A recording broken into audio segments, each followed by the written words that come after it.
राष्ट्रीय अनुसूचित जनजाति आयोग ने पलामू के डीसी, एसपी और डीएफओ को समन जारी किया है। आयोग की बैठक में मौजूद नहीं रहने पर समन जारी किया गया। राष्ट्रीय अनुसूचित जनजाति आयोग की बैठक में डीसी, एसपी और डीएफओ शामिल नहीं हुए थे। 20 सितंबर को आयोग के कार्यालय में डीसी, एसपी और डीएफओ को उपस्थित रहने का निर्देश दिया गया है।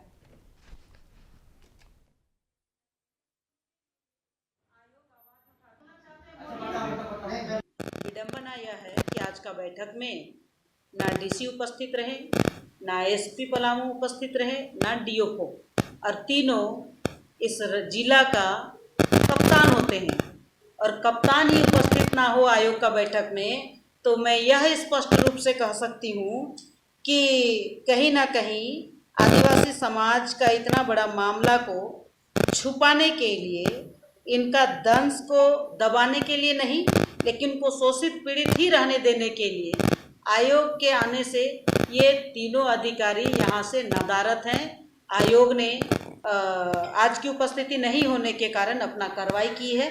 आयोग तीनों अधिकारी जो हैं, डीसी को, एसपी को और डीओ को, मेदिनीनगर, तीनों को आयोग समन जारी कर दी है। अगले इनको 20 तारीख को 2 बजे का समय दिया गया है।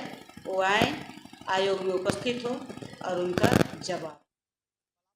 पहुंची थी राष्ट्रीय अनुसूचित जनजाति आयोग की सदस्य डॉक्टर आशा लकड़ा, जो यहाँ पे पलामू के विभिन्न गांव, आदिवासी क्षेत्र के गांवों की निरीक्षण की, जहाँ पे मुख्य रूप से आदिवासी छात्र छात्राओं के हॉस्टल का भी निरीक्षण किया और कई अन्य जगहों का निरीक्षण करने के बाद उसके बाद यहाँ पे जिला स्तरीय जो है अधिकारियों के साथ एक बैठक करनी थी, ताकि इस बैठक ये महत्वपूर्ण इसलिए था कि ज़िले में आदिवासियों के हक हुकूक को लेकर क्या कुछ काम हो रहे हैं और क्या कुछ जो मूलभूत समस्याओं से जूझ रहे हैं उस पर क्या कार्रवाई होगी, उस पर क्या समाधान होगा, इसको लेकर ज़िले के अधिकारियों के साथ बैठक करनी थी। लेकिन इस बैठक में ज़िले के उपायुक्त, ज़िले के एसपी और डीएफओ तीनों नदारद थे, यहाँ उपस्थित नहीं हुए, बल्कि अपने प्रतिनिधियों को यहाँ भेजा था, जिसकी वजह से ये बैठक पूरी तरह से संपन्न नहीं हो पाए।